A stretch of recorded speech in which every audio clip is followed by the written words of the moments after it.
to the Caledonia Gathering online. My name's Corey, and we're so glad that you are with us today. You know, it's our mission to tell people about the life and the love of Jesus and to inspire you to learn to live and love like Him. And if that's something you're interested in, you haven't done so yet, I want to encourage you to go ahead and hit the subscribe button down below. And if you've got kids, we've got a special experience created by Johanna, our family ministries director, just for your kids. And so you can find the link to that in the description below as well. You know, these are challenging days for everyone, I think, but truly I believe that they are exciting times for our church. And here's why I think that. Never before have we had the opportunity to embody one of the earliest expressions of the community of Jesus followers, the earliest expressions of the church. You see, the church in the first century was a collection of house churches, that people who gathered together in order to read and to reflect on the stories of eyewitnesses of the resurrection, people who had seen Jesus risen from the dead. They would gather together and they would listen to the teachings of Jesus be explained and to sing together. But they didn't do it at a central location. Instead, they gathered in smaller, more medium-sized groups in people's homes. And there they challenged and encouraged one another to live and love like Jesus together. And it was that context, the context of house churches, that the message of Jesus actually spread like wildfire. It literally changed the world.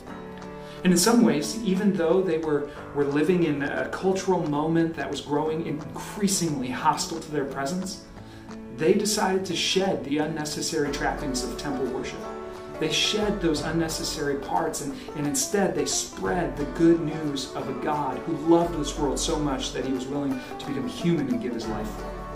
And today, we find ourselves in a very similar exciting opportunity. We're kind of shedding the unnecessary right now in order to spread the message of Jesus together. Now, today we are in part 2 of a series that really connects with this idea really well, the series Beyond Christian. And this series is all about rediscovering, amidst the chaotic world, rediscovering what we should truly be known for as Christians. But before we jump back into that message, I want to encourage you to join with Zach and Maddie and the team by getting our hearts and our minds prepared while we sing together. Let's sing. Take my life and let it be consecrated, Lord, to Thee. Take my hands and let them move at the impulse of Thy love, at the impulse of Thy love.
royal throne.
Hey there, folks. Welcome back to part 2 of our series called Beyond Christian. Now, in this series, I'm inviting you to take a step beyond the label of Christian to something that I hope is far more interesting. You know, this label means a lot of different things to a lot of different people, but as we said last week, people are far more interesting than the labels we give them once you get to know them. And so if that's true, then in this series, the question I want to answer together as we move away from the labels is, what do you want to be known for? And this is an incredibly important question right now in the midst of so much chaos and misinformation and division and opinions and screaming and yelling. And would you be willing during this time for the next couple of weeks with me to take a step away from your label to answer this question? What do you want to be known for? Now, if you're a Jesus follower, last week we started to answer that question by providing a sort of framework from Scripture as to what it is that we as Jesus followers should be known for. Now, if you're not a Jesus follower, then this is totally optional for you. I mean, I don't have any authority to tell you how to live your life or what to think. But for those of us who are Jesus followers, this isn't optional.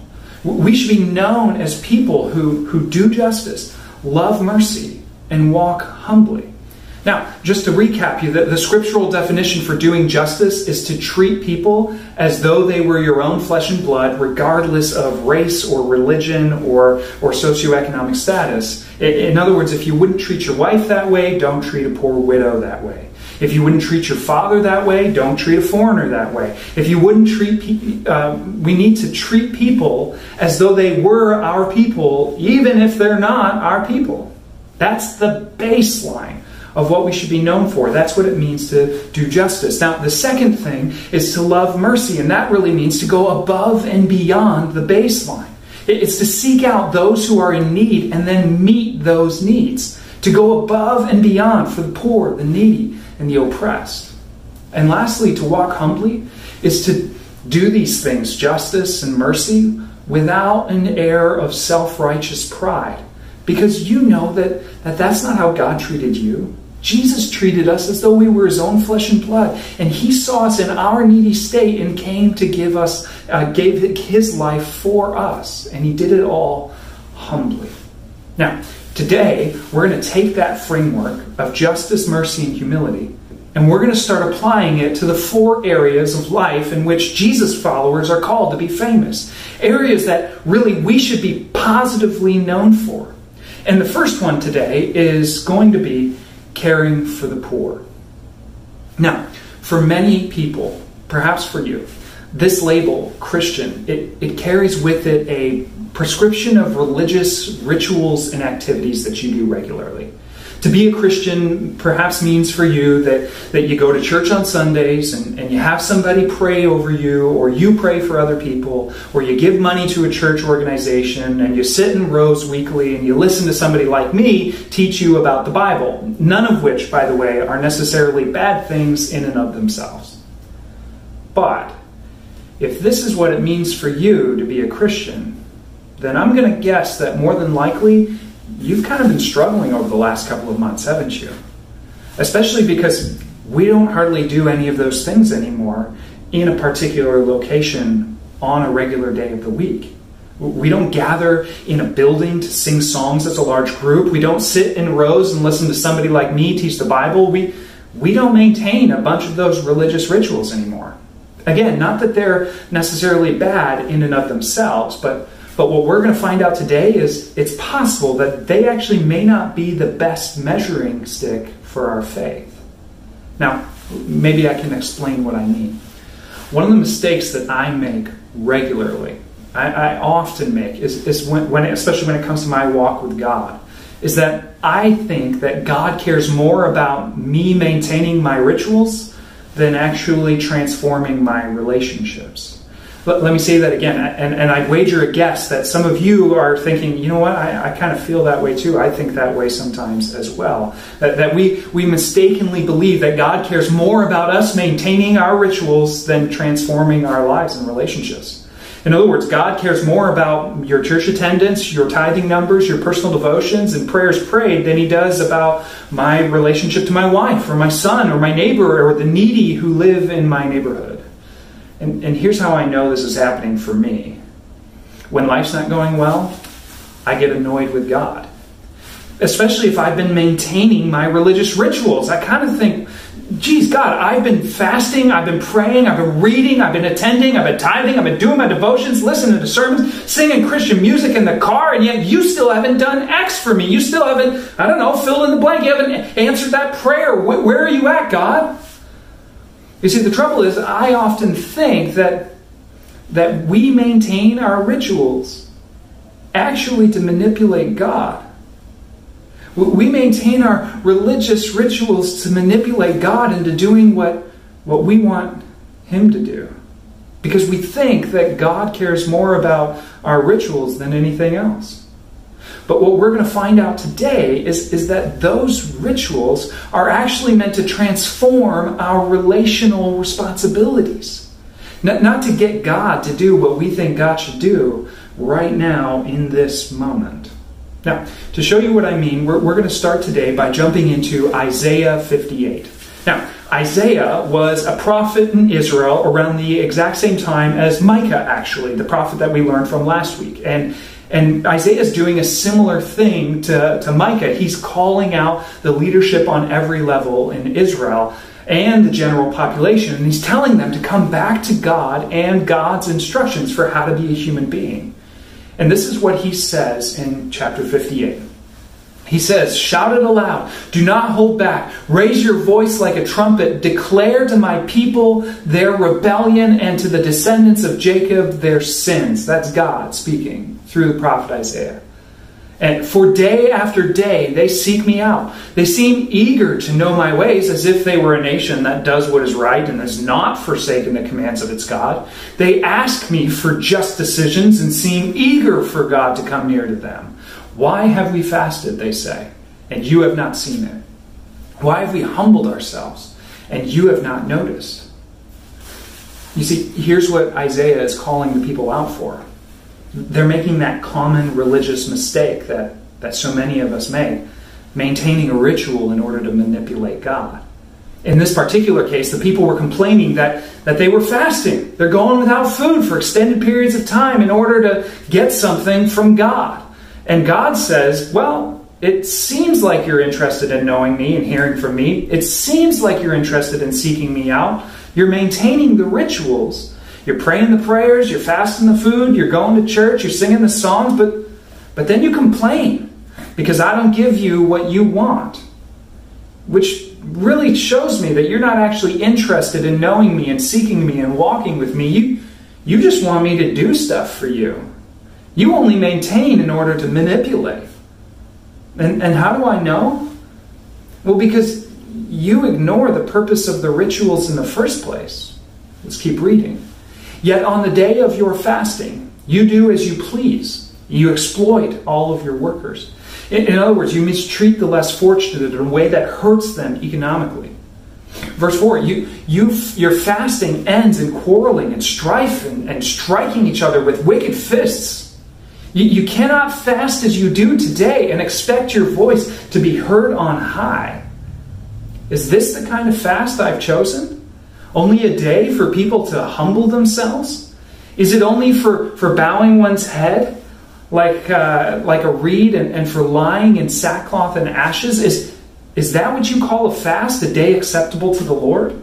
In other words, do you think when I asked you to go without food for a time, to experience what it is to lack, to experience what it is to be hungry, to experience what it is to be thirsty and to be in need, do you think I asked you to fast so that you could then turn around and make demands from me?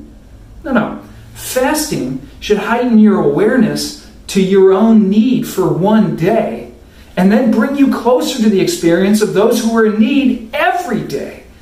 You focus on your ritual, but you ignore the relational responsibility that you have to the poor. Verse 6, is not this the kind of fasting I have chosen?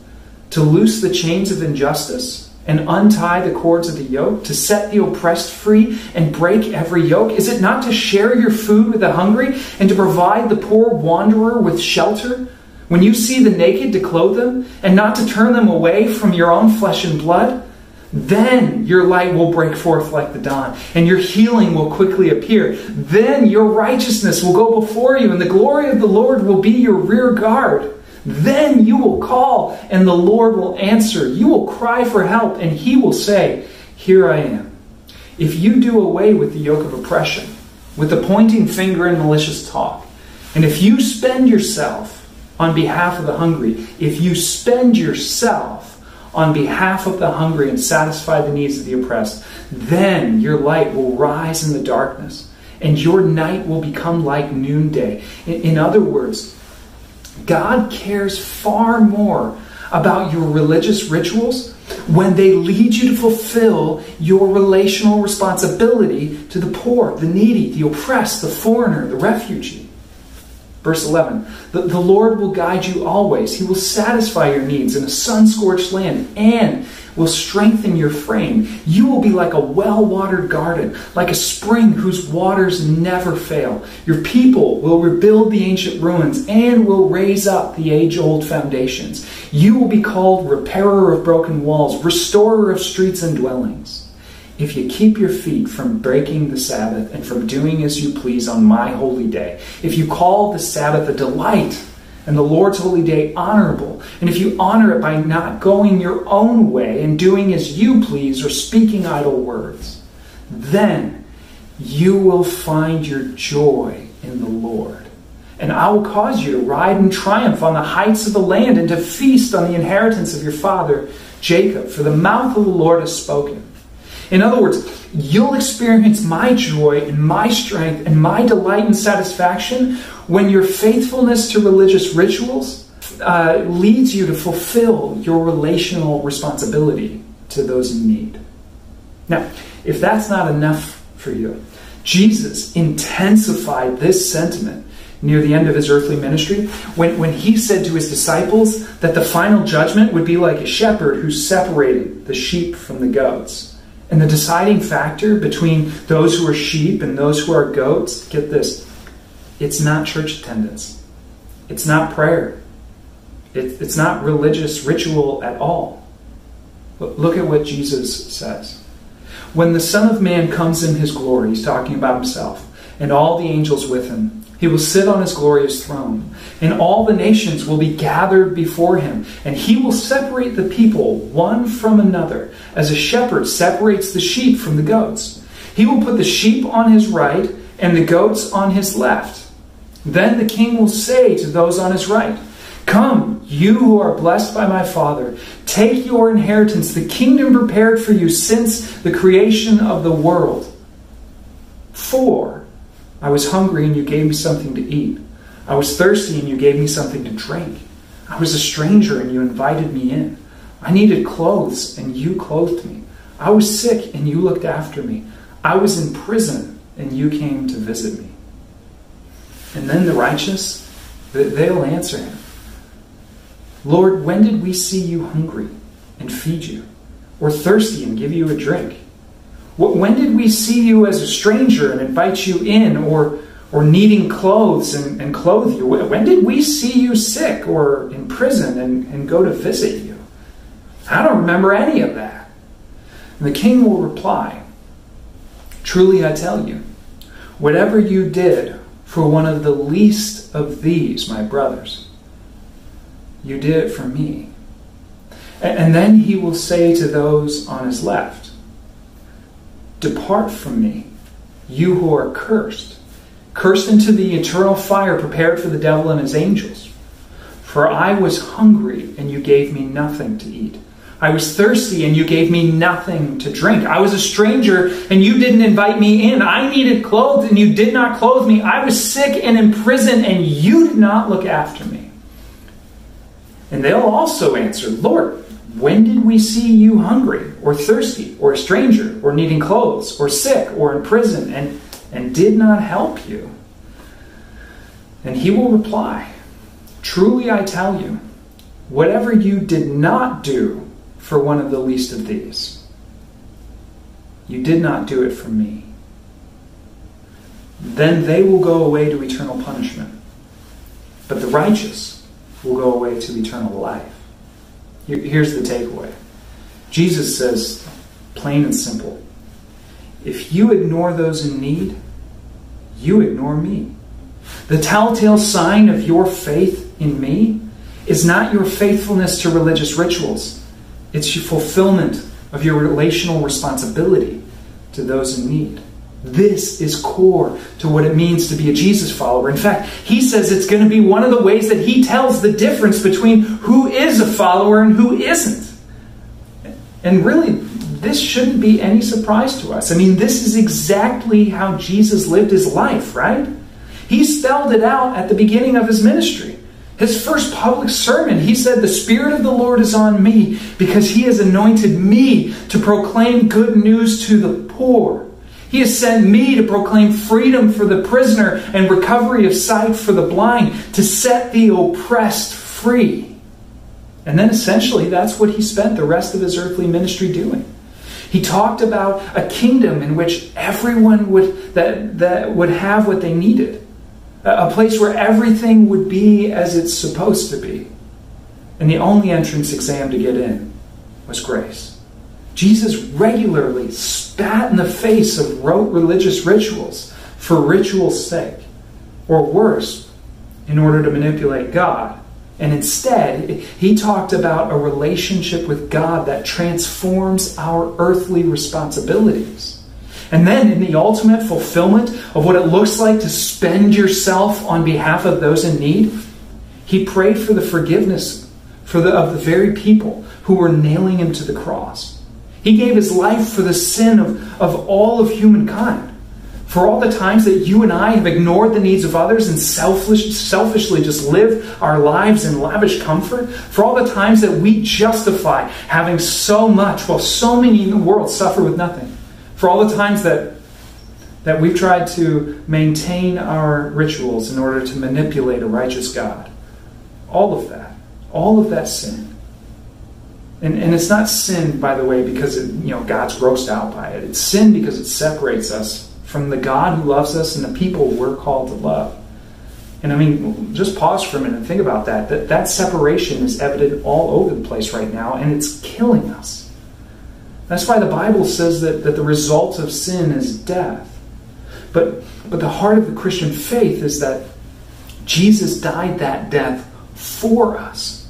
He gave his life for our forgiveness. When we were poor and needy to pay for our own spiritual sin, Jesus spent his life on our behalf. And now he's inviting you to something far more interesting than faithfulness to a ritual. He's inviting you to fulfill a relational responsibility. He's inviting you to spend yourself on behalf of the poor and needy, to do away with the yoke of oppression that you participate in placing on the lives of other people. And he promises that when you do, your light will shine. I think my friend Steph is a great example of what Jesus is inviting all of us into. A couple of years ago, Steph went on this discipleship program for about a year and traveled around the world. And then she continued on for another number of months doing some in-depth Bible study overseas, a lot of religious ritual. But when she returned home, she returned with a desire to do something with all that she'd learned over the previous years. That's when God called her to Mel Trotter Ministries, a shelter for those suffering from homelessness here in Grand Rapids, Michigan. Steph spends her very life for those who are in need, not just writing a check to church every month, but actually giving her time, her energy, currently her career, for those who are in need. Jesus is using this sheep to care for the least of these. And so I guess at the end of this, my question for you is, what about you? I mean, Jesus is so serious about this that he hangs eternity on the answer to this question. And he says, look, if you don't know the poor, you don't know me. And so would you be willing to take a step beyond Christian, beyond rituals, beyond a faith that's measured by attendance, tithing, or some other religious ruler? Would you step beyond Christian to something far more interesting? Would you spend your life on behalf of those in need? Now, that would probably be a good spot to end out, fade the music back in. Besides, I can feel that we're creeping up on the 20-minute mark. I can feel it. You might even be thinking to yourself, well, you know what, Corey, this is a good place to end. That was a decent message. But I'm curious, where are you really at with this? Can I tell you where I'm at with it? I feel guilty. Because if you ask me, I'm not entirely certain that my life doesn't currently look a lot more like a goat than a sheep. And I don't mean like greatest of all time goat either. I mean, can you point to a time in your weekly or monthly rhythm of life in which you intentionally spend yourself on behalf of the poor? And not just write a check, but like Isaiah says, spend yourself. Spend your time, your energy, your resources. Can you? Or are you like me a lot of the time? You've totally ritualized your faith. You think God cares more about faithfulness to religious rituals like worship attendance and praying your prayers and personal devotions, but you don't do squat when it comes to those in need. Friends, let's not waste this moment right here, right now. Don't let this pass you by. Don't let this just be another decent message that made you feel guilty or good about something. Don't let Jesus' grace go to waste. Let it transform you to be the kind of person who treats the poor, the needy, and the oppressed as though they were your own flesh and blood. I mean, what would you do if it was your brother or your sister who couldn't pay the light bill? What would you do if it was your mom or your dad who wasn't properly clothed? What would you do? Treat people as though they were your people, even when they're not your people. That's doing justice. And then go above and beyond that. Love mercy. Don't just write a check. Make a plan. How are you going to spend yourself on behalf of those in need? Will you make a regular time in your week or your month to write and send encouraging cards to those who are lonely lately? Will you offer to go groceries for somebody who's sick and stuck at home? Will you set a quarterly time in your calendar to go through your closet and give away clothes? Will you make a plan to spend yourself on the needy? Eternity is hanging in the balance of your answer to this question. And besides, isn't that what you want to be known for? Friends, spending your life on behalf of those who are in need, that's what Jesus is inviting you into. And who wouldn't want to be known for that? That is far more interesting than any label.